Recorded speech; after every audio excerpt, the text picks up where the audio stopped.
This is Terrence McNally. This week I'm going to share with you one of my favorite previously recorded interviews with author and New Yorker writer George Packer about his 2013 National Book Award-winning bestseller, The Unwinding. It tells the story of the United States over the past 3 decades by focusing on the lives of an Ohio factory worker, a Washington political operative, North Carolinian small businessman, and an internet billionaire, and it originally aired in June 2013.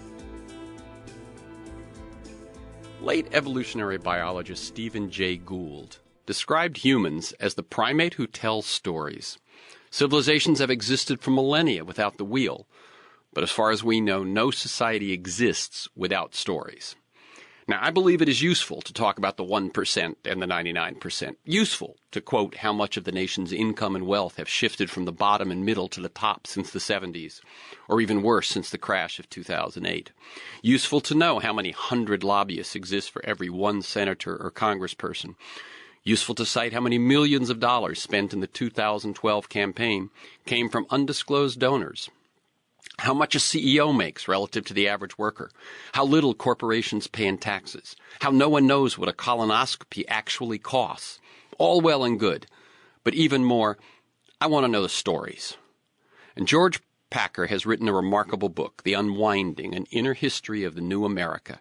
In it, he argues that seismic economic shifts during a single generation have created a country of winners and losers, leaving the social contract in pieces and setting citizens adrift to find new paths forward.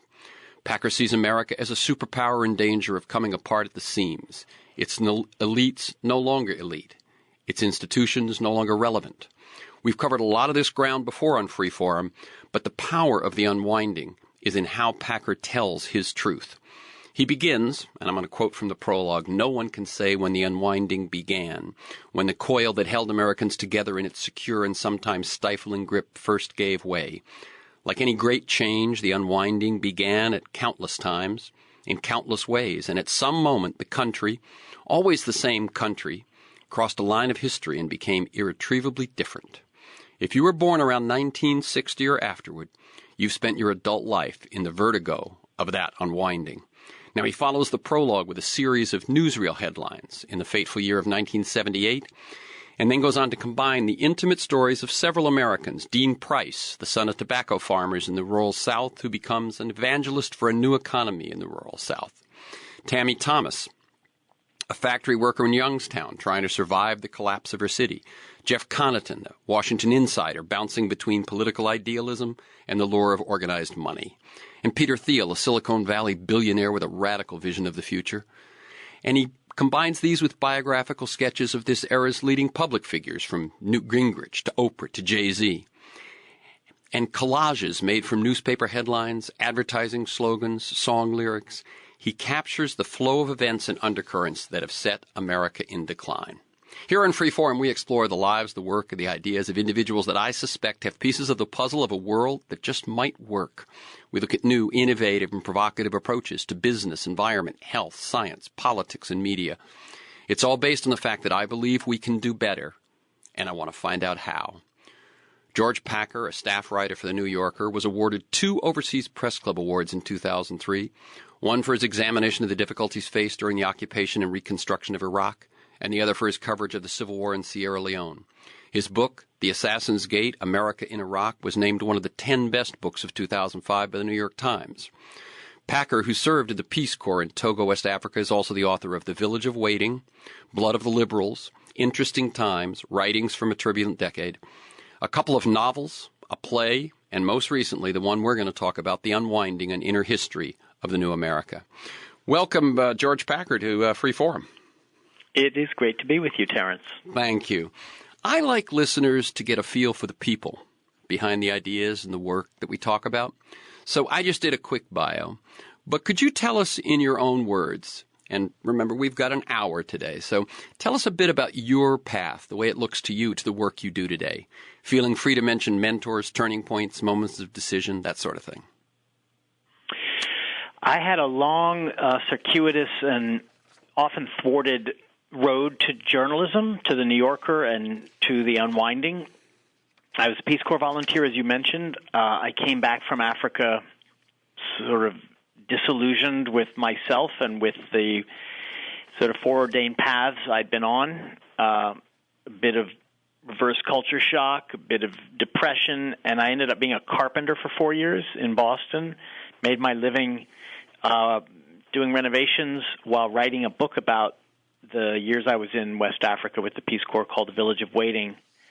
And then just when I found my calling as a nonfiction writer, I decided to write 2 novels, which were probably read by 50 or 100 people.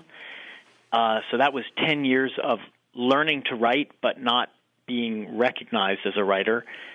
And finally, it was moving to New York at age 40 in 2000 and publishing a book called Blood of the Liberals, which is a century-long portrait of liberalism through 3 generations of my family, that I began to get some opportunities as a journalist, and finally was hired by the New Yorker in 2003, just at the start of the Iraq War. I had been doing reporting for them from West Africa, the horrible civil wars of Ivory Coast and Sierra Leone, and then I was sent to Iraq in the wake of the invasion and overthrow of the regime of Saddam Hussein, and spent really the next 5 years completely immersed in that story, writing many magazine pieces and a book.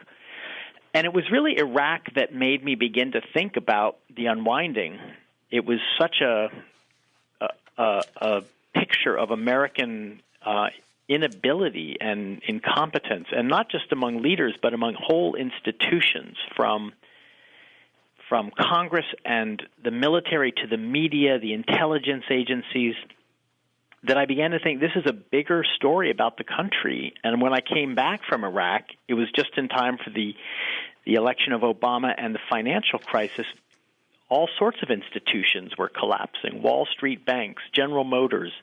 It seemed like a big epical story that needed some form, and I began to do a bunch of reporting around the country. Tampa, the housing bust in Tampa, the hard economic times in rural Virginia and North Carolina and other places, and Washington too, and the bollocksed up Senate, and that all gave me the idea of a big panoramic, generation-long history of the country, but told very intimately through the lives of a handful of Americans who have been living to the pulse of this history as the social contract has come undone and our institutions have eroded or collapsed. So that's a short career history and an account of how I came to write this book. Very good. Let me double back on a couple of things there. I found an interesting quote. I think it was in an interview you did, in which you said, and this is just to touch on a piece of your life story, I grew up in Silicon Valley before it was ever called Silicon Valley, but I left before the future arrived. Just, if you will, a bit about that, a bit about the Silicon Valley you grew up in and kind of how you left before the future arrived. Right. I was born in 1960, so I'm of the cohort that is the generation of the unwinding in my book. My parents were faculty members at Stanford. I grew up in this really idyllic place, Stanford in Palo Alto, during what I kind of think of, maybe everyone is prone to romanticizing their childhood, but other than a few campus disturbances and an earthquake or two, it was kind of a wonderful place to be a kid, because it was a middle class and rather egalitarian community. Everyone went to public school. There were certainly rich and poor, but the extremes were not that great. The divisions between classes and ethnicities were softer in the Palo Alto and Santa Clara area than probably just about anywhere in the country. And it was sort of the golden age of public schools and public institutions, and California as a state where those institutions were at their very best. The UC system, the high school I went to in Palo Alto was a great school. And the year I graduated, which is 78, which you called a fateful year, I think that's an accurate description, was the year Proposition 13 passed in California, beginning the decline of our public schools. So I sort of got out just ahead of that. and left to go to college and never came back to live in the Bay Area. While I was gone, California's public institutions eroded, and meanwhile, my hometown became this new mecca of technology, Silicon Valley, which no one called it when I was a kid. It became a fabulously wealthy place. The Stanford Shopping Center was kind of ground zero of wealth and consumption in the area, and a more unequal place than it ever was when I was growing up there. Private schools became more and more sort of the path that wealthier families took for their kids. Public schools were privatized, with local foundations making up for the loss of public money, and it just became more like the way the rest of the country became. And so I think of 1978 as one of those dividing lines between a before and after. And to me, the before was a pretty great American moment in a pretty great American place. Yeah, no, it's interesting because I didn't know what that little window would lead us to, but I see that it really does. The golden age of Silicon Valley. And then it becomes the site of some of the most incredible inequality and access, as well as good fortune and prosperity and optimism and all of those things. So let me tell people, This is Free Forum. I'm Terrence McNally speaking with George Packer. He's a staff writer at The New Yorker and is the author most recently of The Unwinding, an Inner History of the New America. And to learn more of George's work, you can go to the New Yorker website. And for The Unwinding, you can go to the publisher's site, us.macmillan.com. You're better known for your work on foreign affairs, and I found it interesting that you said it was around Iraq and looking at how we had gotten into that you began to see that this was more than a foreign policy issue. But you've written about atrocities in Sierra Leone, civil unrest in the Ivory Coast, the megacity of Lagos, global counterinsurgency. It's quite a departure from what we know of you. I mean, obviously, we didn't know about your novels. So it may not be as much exactly. It may not be as much of a departure for you as for others. But how was working on this book different? How was it the same? Well, it's not a complete departure. I've always been obsessed with American history and America. I mean, it's been the thing at the center of my professional work and my thinking. My parents, were very political people. My grandfather on my mother's side was a congressman from Birmingham, Alabama, a kind of populist at the beginning of the 20th century, back when the South produced rather radical figures in Congress. So I have America and tradition and politics in my blood, and that's why I wrote Blood of the Liberals.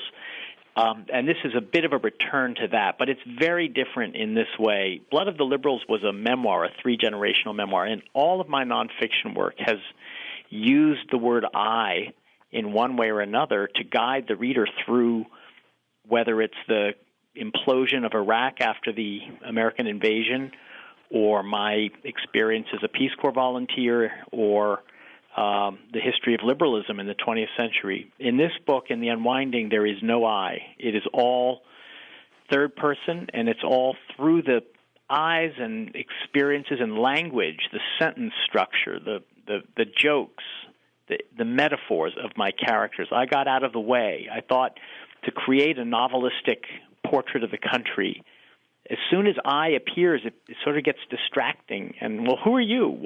Why are you commenting on this? I'm enjoying this movie. Quit talking. That became the structural and literary imperative of the book, to keep it in the point of view of the characters, whether the obscure ones who are at the heart of the book or the celebrities whose profiles appear throughout the book. I use their writings, their autobiographies, their songs to tell their stories, sometimes to an ironic effect because they don't always come off the way they think they do. So it's a complete departure for me in being more like a novel than any work of nonfiction I've written. Okay, and let me just, I did it in the intro, I'm going to do it a little more now, paint the picture of how this book is structured. As you mentioned, there's a few characters, unknown folks, unknown Americans, who reappear chapter, and then a few other chapters will intervene, and then another chapter along their story. A few more chapters go elsewhere, and then along their story. So there's these few people that we follow throughout the book, and then these brief chapters on celebrities, icons, and so on. Oprah Winfrey, Colin Powell, Alice Waters, etc. They get each one brief chapter in the course of the book. So it tells the unfolding story of regular Americans, populated by occasional stories of the rich and famous. And it moves through history from 78 to the present. So there's a chronological trajectory that organizes the whole story. Exactly. And as I mentioned in the intro again, that right after the prologue and before the first chapter is a collage of headlines, ad copy, song lyrics, that sort of thing. That happens each time you jump, and it isn't every year. It's I think it goes 78 to 84 to 87, that sort of thing, and you're taking this swipe at chapters in these 35 years from 78 to the present. You also structure it in three parts. What to you is the dividing line between those three parts? I think that the best way to see the overall architecture is the first part is everything leading to the financial crisis, which is kind of the watershed event for everyone in the book. And I hope we'll talk about the individual characters, but each of them comes to a kind of reckoning, if not an absolute catastrophe, around 2008. As do many of the celebrities. Robert Rubin's story culminates with the Wall Street collapse of 2008. And Elizabeth Warren's story, she becomes a public figure at that point. So the financial crisis, to me, is the moment at which you can sort of see it almost as if through an X-ray, the debilitated state of all these institutions, as well as the event that propels so many Americans into new troubles and also new ways of life. It exposes for example, the hollow foundation underneath Tampa, this Sunbelt explosive growth machine that all comes to a halt with the housing collapse. So that's the first part. The second part is the financial crisis itself and its effect on the characters in the book. And the third part is the falling out from 2009 to the present. So really, the book telescopes a lot of history into its first part from 78 to 2008, and then it begins to get much denser and close as it moves closer to the present. Right, and as you say, part two is how they experience the crisis, and part three, the shortest part, is what seems to be coming after. Yeah, and I think of the crisis as being something that took a long time to create, and that's why you need to go back to the late 70s to begin the story in order to understand what it meant and why it happened in the lives of these people once the crisis occurred. It is interesting. I'm certain you chose 78, on your own, based on, as you said, it's when you graduated. It's when certain. But I must say, I received a book in the mail last week called Strange Rebels, and it's 78, 79.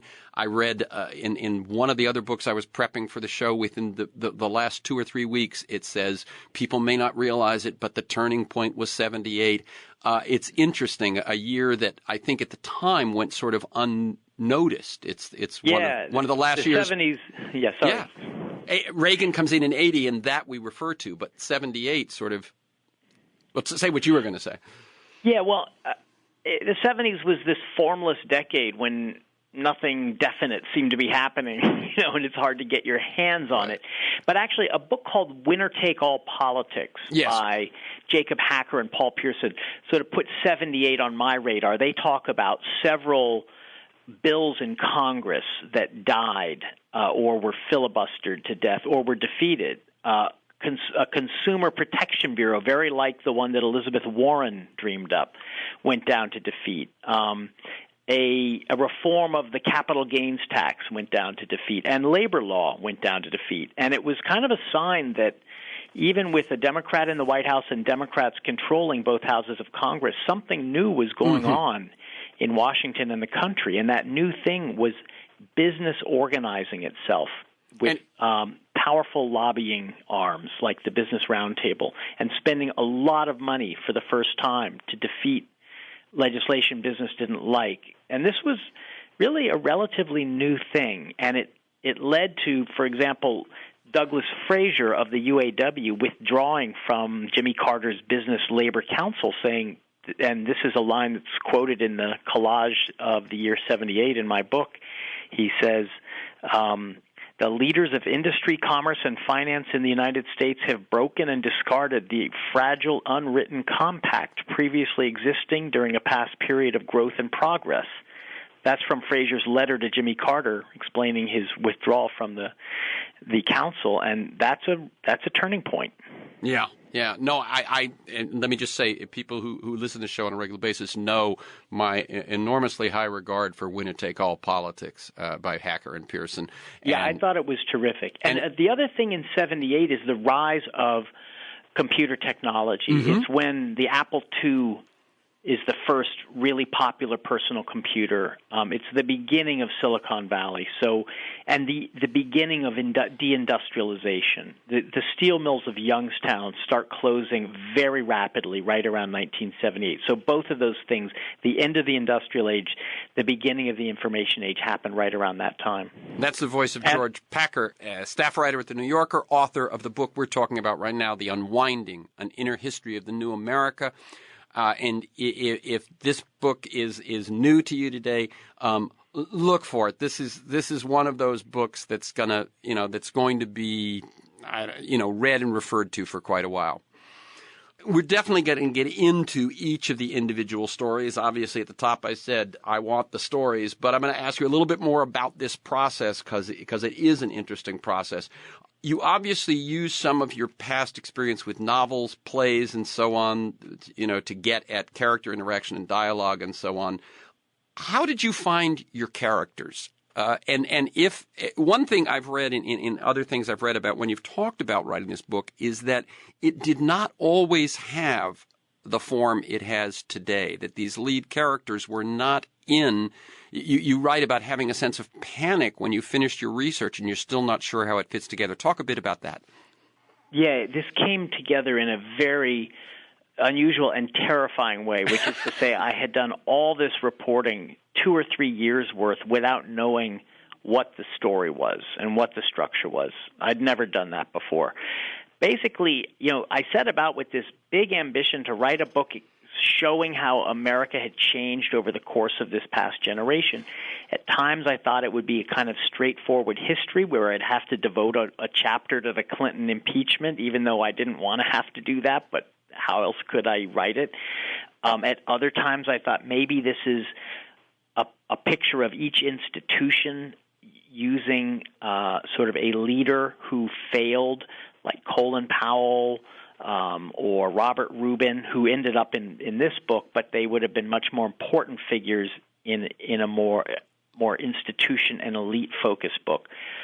But my wife reminded me at the point where I was panicking and wondering how am I going to get all this material into a book, that I had already come up with the answer and then discarded it at the start of the process, and that was to use the model of the USA trilogy by John Dos Passos, the great 3-novel trilogy about the first 3 decades of the 20th century, as a guide, combining the stories of obscure, unknown people, in his case fictional, in my case not, with portraits of the leaders of the era and collages that get at kind of the collective mind along the way at given moments, and to make it kind of jazzier and more unusual, more experimental. I'm not an experimental writer. I'm a real steak and potatoes kind of nonfiction writer.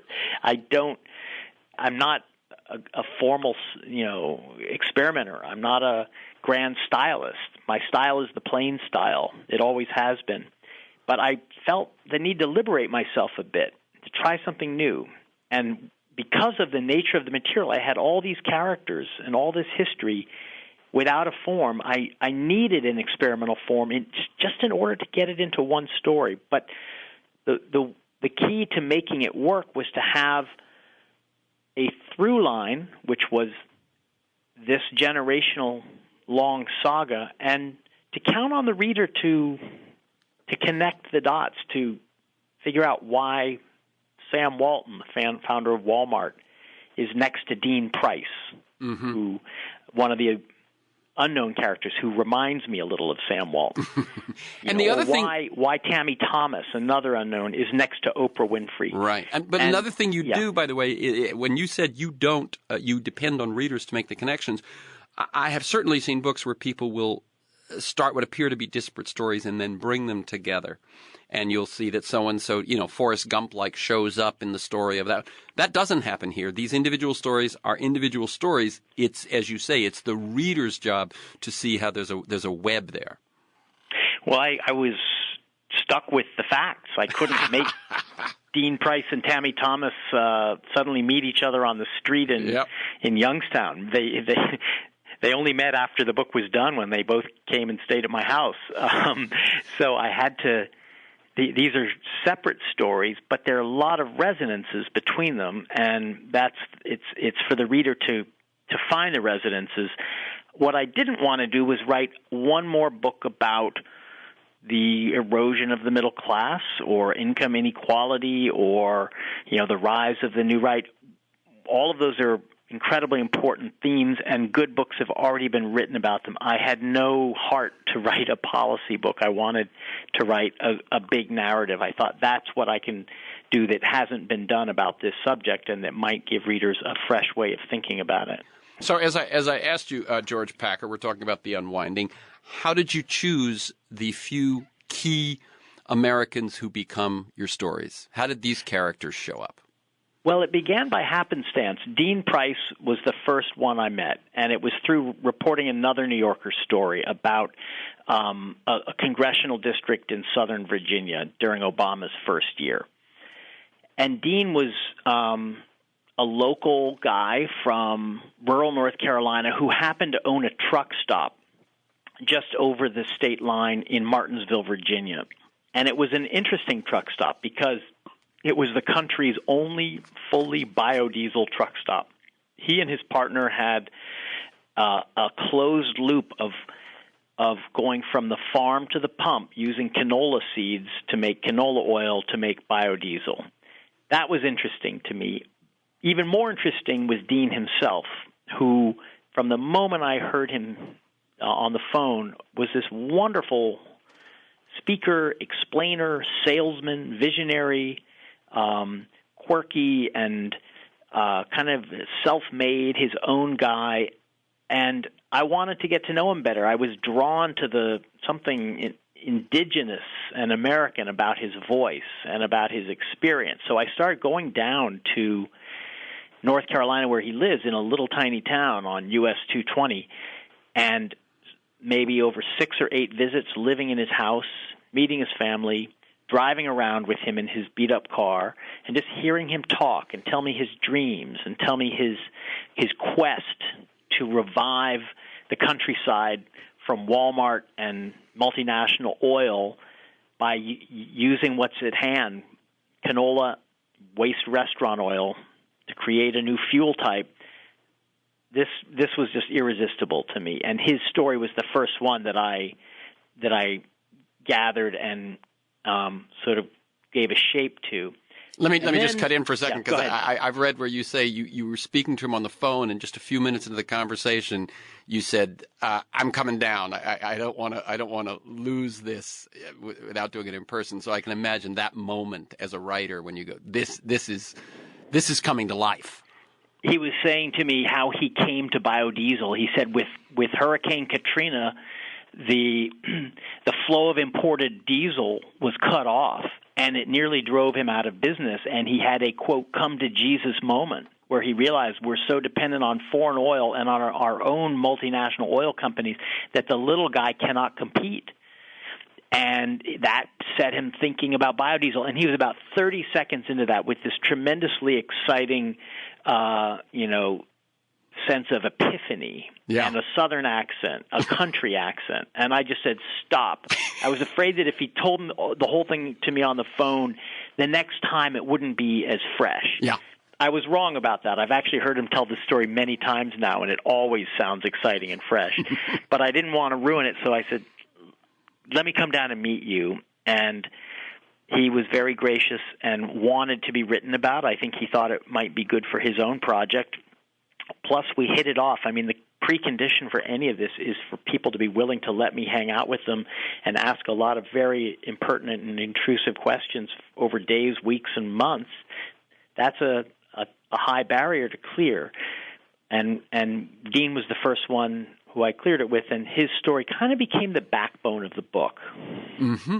Let me just tell people we're at the halfway point. I'm Terrence McNally. I'm speaking with George Packer.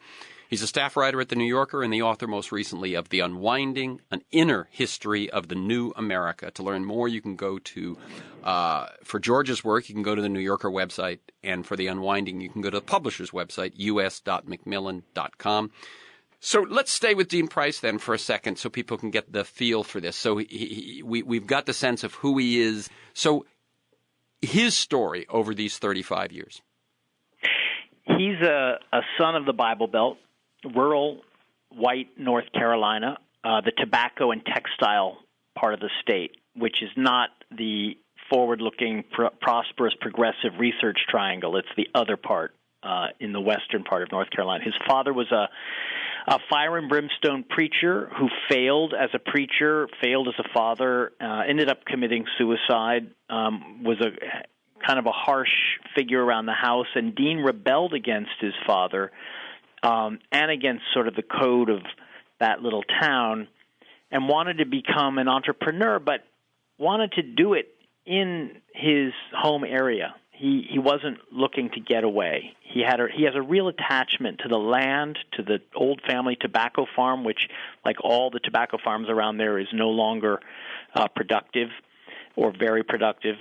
He tried to found this chain of truck stops along US 220 between Greensboro, North Carolina, and Martinsville, Virginia, with fast food restaurants attached, and found increasingly that he couldn't compete because Walmart was moving in and Sheets Oil was moving in, discount gas chain.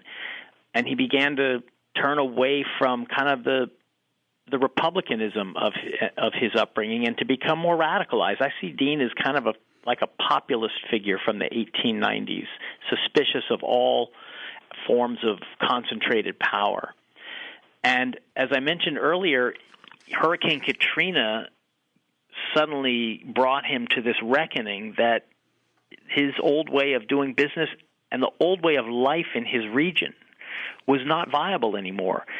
It was becoming a poor region. These very proud, self-reliant people were now on public assistance. There was a big drug problem. Meth and crack were in the area. Obesity was rampant. It was becoming just a culture of poverty like the inner city. And it was and the job base was gone. Textile factories were closing. Furniture factories were closing. So there needed to be some transformative vision, and Dean had it.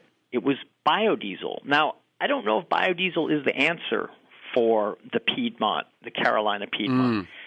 It's the answer for Dean. I was more interested in Dean than in his theories of peak oil and biodiesel and the green economy and local production of fuel and food. I'm interested in all that, but Dean himself is the reason I kept going back there, to see how he pursued this vision. He kept getting knocked down. That's the thing. Yeah. I mean, personal bankruptcy, business bankruptcy, his partnership broke up. He got into a lot of trouble.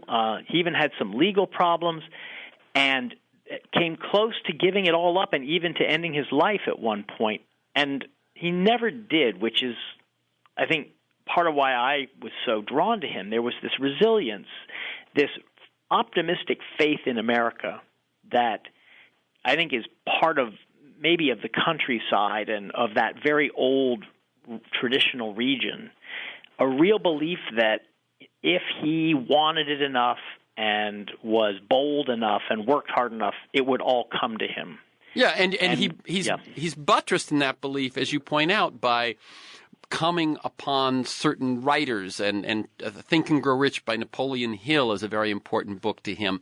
And what's interesting is, and I'm guessing this is part of what attracted you to him, is a lot of people read that book at some point. A lot of people start doing affirmations, and make visions of their future and so on. But his resilience in the face of being knocked down so many times is remarkable. Yeah, it's really faith. I mean, he is a Christian, but he's an unorthodox Christian, nothing like the fundamentalist Christianity of his father. He turned against that.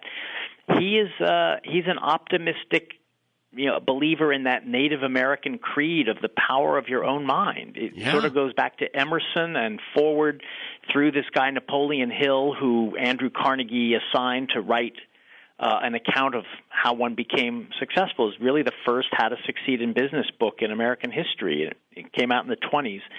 When Dean stumbled across Think and Grow Rich by Napoleon Hill, it was like finding the Bible. Mm-hmm. I mean, he can quote whole passages of it for every occasion, and it is a commitment to a faith in oneself.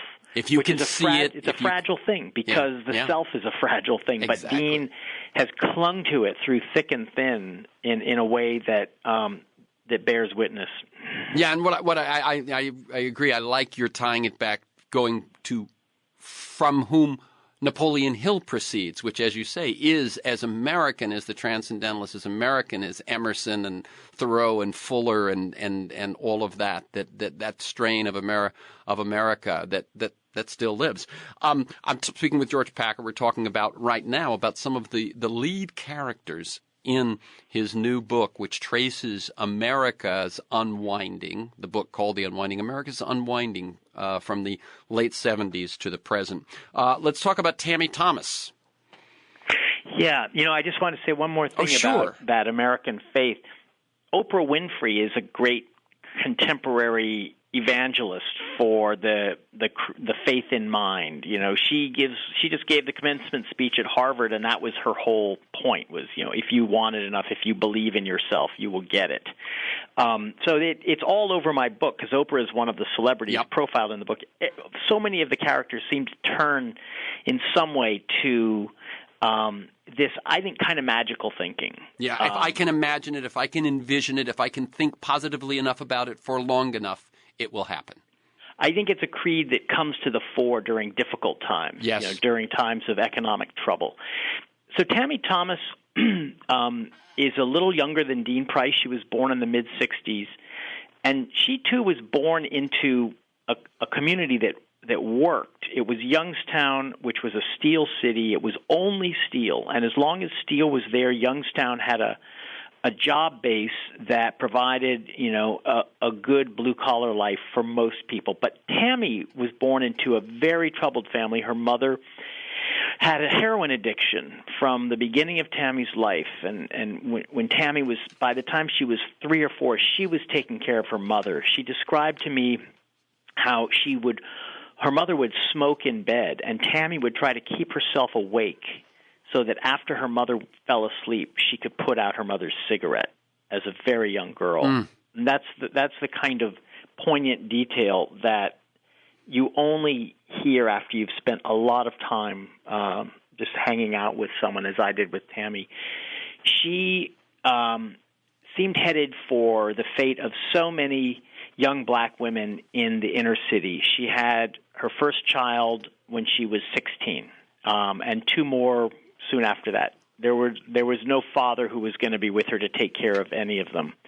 Meanwhile, Youngstown lost its whole economic foundation in about 4 years. Every major steel mill closed, and very quickly the city turned into an arson epidemic, a crime epidemic, white flight, all the problems of the Rust Belt that we know so well. Deindustrialization happened in Youngstown quickest and earliest, and so it's a real icon of that. Let me mention one. Yeah, let me mention one detail that you mentioned, George, which sets the scope of it for someone who doesn't know the old Rust Belt. You say that for 25 miles along, I believe it's along a river, the Mahoning River, yeah, one steel mill after another for 25 miles. Yeah, I mean, if you go from the northwest in Warren, Ohio, northwest of Youngstown, through the heart of the city, and some of the mills like U.S. Steel were right in downtown Youngstown along the river. And, of course, it was filthy, it was hot, it was ugly, the jobs were brutal, they crushed the body, they depleted the spirit, but they provided an economic base to life, all the way down into Campbell and Struthers, which is where Tammy's family lived. It was just one mill after another. And as one citizen of Youngstown said to me, you could turn down any street and see the glowing fires of the blast furnaces, and then they all went dead. Right. In absolutely, breathtaking speed. And it was as if a plague had just swept away 50,000 jobs in this rather small metropolitan area, a catastrophic occurrence which somehow never got sort of the concentrated attention of the country, like we have to do something about this. Instead, it was sort of allowed to happen like a natural illness or something. Mm-hmm. Tammy had to raise her 3 kids in this collapsing city, and she did it because she got, partly through her own sheer toughness and resilience and commitment to her children and her community, but she also she got a good job. One of the last good jobs in Youngstown at an auto parts factory. She worked on the assembly line for 20 years, got close to her pension, which is the goal, and then Delphi, the company, did what companies have been doing now for some time, declared bankruptcy in order to get out of its contracts and send almost all those jobs to Mexico. So Tammy had to take a buyout, lost most of her pension, and in her mid-40s found herself without work. And when you say get out of its contracts for pensions and benefits were the primary contracts it was getting out of, right? Yeah, these were union jobs. Yeah. And they were some of the last union jobs, in the private sector in America. So one of the stories that this tells is the story of the declining power of unions and how companies began to feel more and more free to tear up both the written contracts but also the unwritten contract that said we need each other. We can't push it too hard or else things are going to start to collapse. That's what has happened across the Rust Belt and in other industries. So Tammy is suddenly alone, like so many of the characters in the book. She's on her own in this devastated city without a means of support, and this is sort of the turn that she, Dean Price, and the others take. She reinvents herself, in her case, becoming a community organizer, just in time for the 2008 election of another black community organizer. And she is now part of a group that is trying to bring Youngstown back from the dead, to get vacant housing torn down, to bring urban gardens to the city. And it's, again, a kind of desperate and yet inspiring story. Yeah. That's George Packer. We're talking about the lives and the ideas in his book, The Unwinding. If you could talk just briefly about Jeff Connaughton, and then I want to look more at sort of the big picture and conclusions and that sort of thing. So Jeff Connaughton is the third major character in the book. Again, the same generation as Dean and Tammy. He's from Alabama, from a middle-class family. When he's 19 years old or 20 years old, he hears Joe Biden give a speech at the University of Alabama, and he's electrified. He sees in Biden another Kennedy, and he attaches his ambitions to Biden. And even though he goes off to Wall Street and spends a few years as an investment banker, he never forgets Biden. And when Biden runs for president in the 88 campaign, Jeff Connaughton quits his banking job and goes to work for Biden, only to be disillusioned because the campaign ended in ignominy with plagiarism accusations. But Jeff sticks with Biden, partly out of just a pragmatic sense that if he's going to make it in Washington and get to the top of the heap in Washington, maybe as a White House aide, he needs to have a kind of patron. As he says, everyone in Washington is somebody's guy. Right. As you say, it's no good to be an ex-Biden guy. Even if you're not happy being a Biden guy, it's better than being an ex-Biden guy. Yeah, what good is that? Who wants, to hang out and network with an ex-Biden guy? It's a very transactional picture of Washington. Yeah. These relationships are based on what you can do for me and what I can do for you.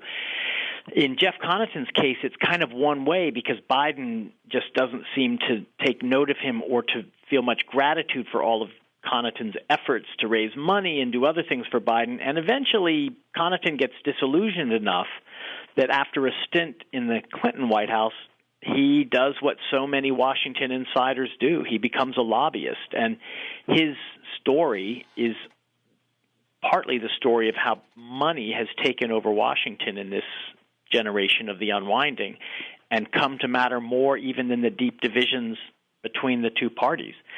So Connaughton makes a fortune as a lobbyist with one of the leading firms in the city. And then the financial crisis is his reckoning too. He gets over-leveraged on real estate in Costa Rica. He loses a lot of his wealth in the stock market. Just in time for the election of Obama-Biden, Biden's seat in Delaware is taken by Ted Kaufman, who is very close to Jeff Connaughton. Kaufman brings Connaughton back into government as his chief of staff for 2 years in the Senate. And together, they make as their mission, because neither of them is going to be there for long, and they're kind of free of the need to raise money, and that liberates them to take on Wall Street. And Connaughton's whole purpose is break up the big banks, restore Glass-Steagall, bring Wall Street to heel. He's kind of come to realize that partly through the work he was doing as a lobbyist, Washington is now controlled by big money. And he is sort of shocked at how much that has become the case once he gets back in and realizes no ordinary people ever come to lobby the senators. It's all being done by business lobbies and big interests. Yeah, what's interesting is that point that you point out is that someone who longed to go to Washington out of some idealism, that stint that he has with Kaufman, because Kaufman does not plan to run for re-election, is about as close as anyone gets to idealism in Washington today. Yeah, and it's, in Connaughton's case, it's both idealism, but he also wants to taste power. Yes. And that is what draws a lot of people to Washington. And the two goals can become mixed, and you can kind of lose sight of one through the other. He ends with a burst of idealism because he's made his money, he's lost some of it, and he suddenly sees clearly that what he needs to do is begin the process of ridding Washington of this corruption that has set in and paralyzed government over this generation. And that's his really best years are working with Kaufman. Absolutely. Kaufman, as I noted during his time in the Senate, was because of his freedom, that he actually was a public servant with an enormous amount of experience, was very strong. We could do another whole show on the unraveling of Dodd-Frank, which is a big part of Connaughton's story. Yeah, which is as the story. One thing I wanted to say, and I'm going to shift now a little bit first into something about the form, which is that when I'm not on the radio, I actually work with organizations on story and narrative, and I've asked myself, is there a difference? Because I use them fairly interchangeably, so do most people.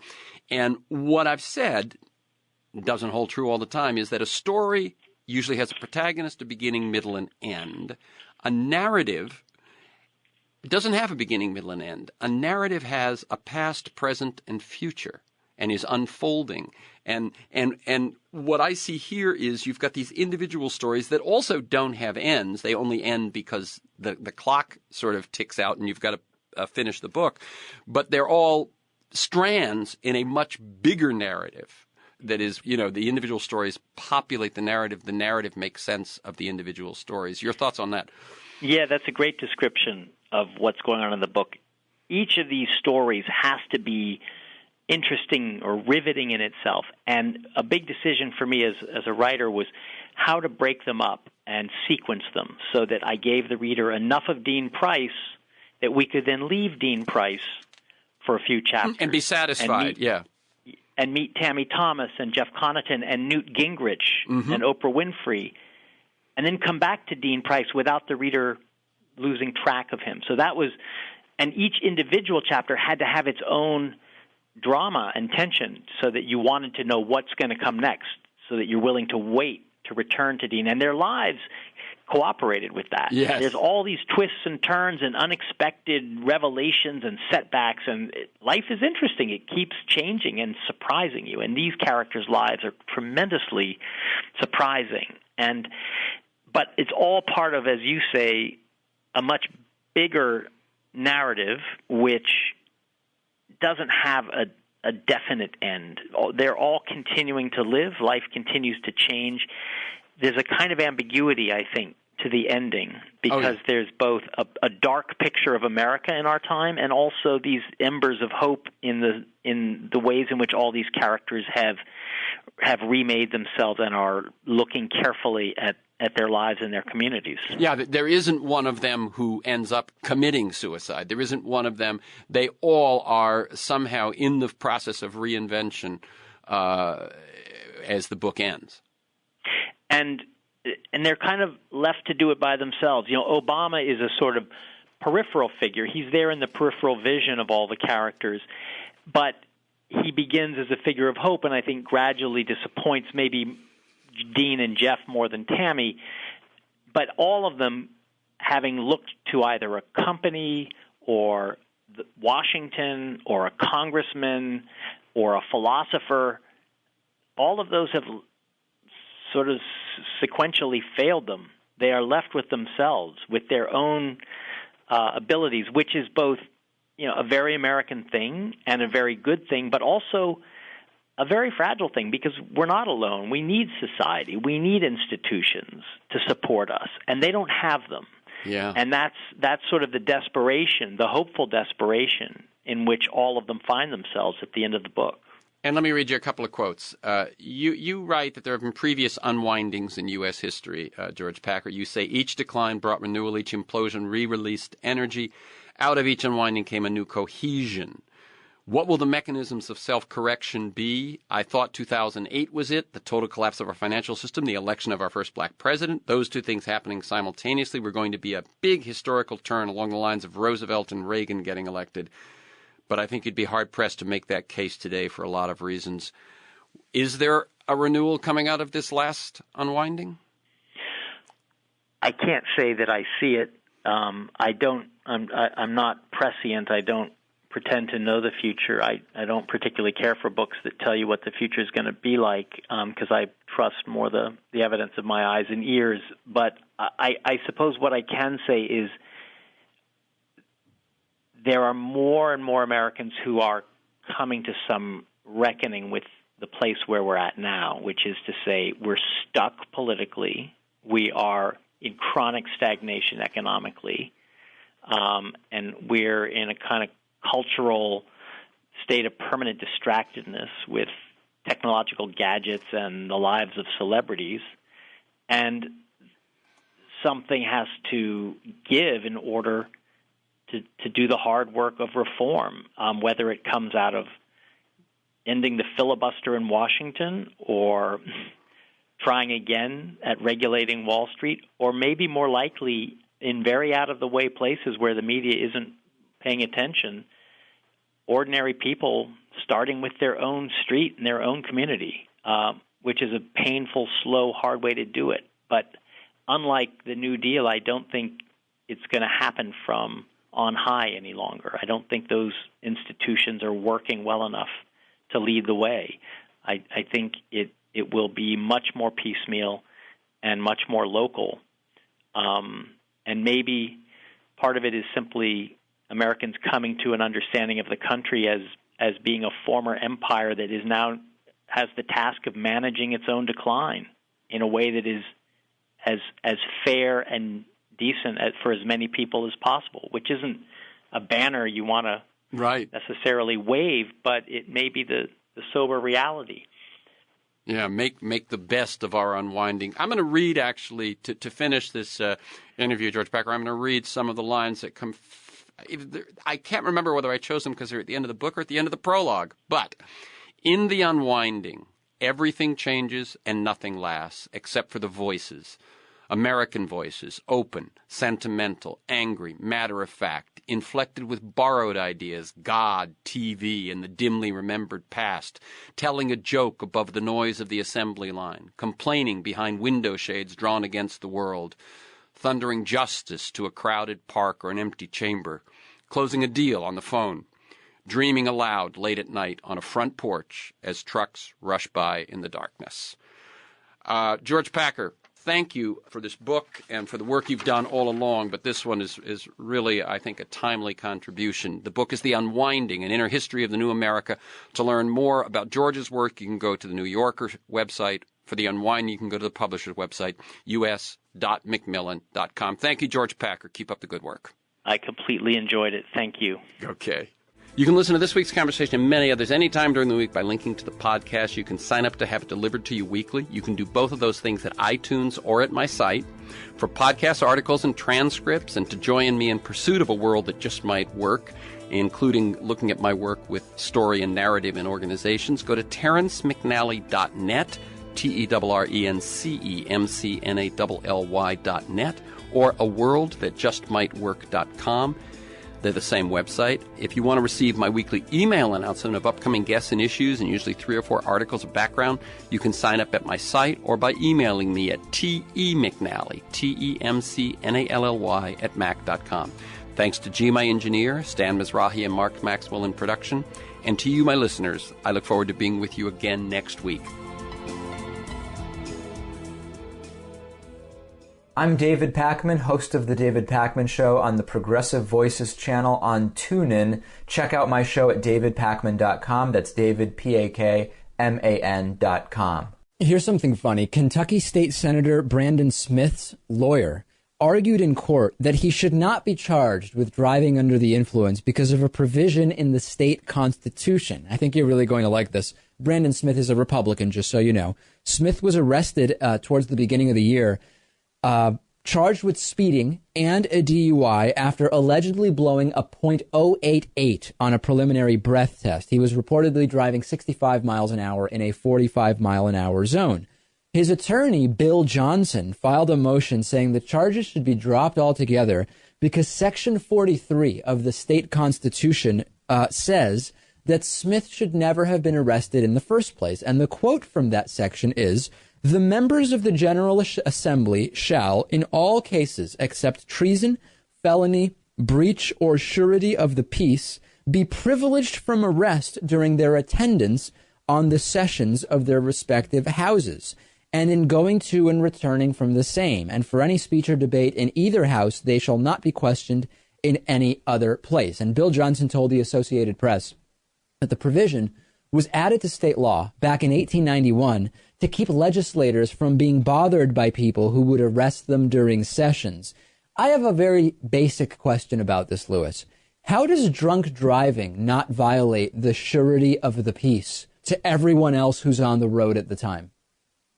I think that is a great question, and I think that pretty much sums this up. And also, let me give the viewers some extra insight into this senator. Yeah. This was the same guy who a while back, and we covered the story, said that climate change is a hoax because Earth and Mars have the exact same temperature. And that's who we're talking about here. A lot of these odd laws, not surprisingly, were actually passed in the post-Civil War era. And they were really aimed at maintaining privilege, at protecting privilege, in spite of the fact that we no longer were allowed to own slaves in the U.S.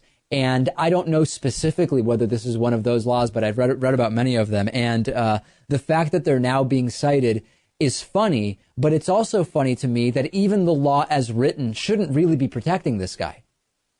No, not at all. This is a clear violation, and I really hope that he does not get away with this.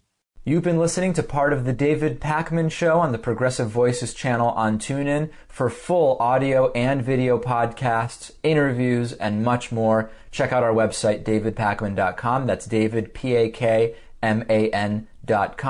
And check out our YouTube channel at youtube.com/The David Pakman Show.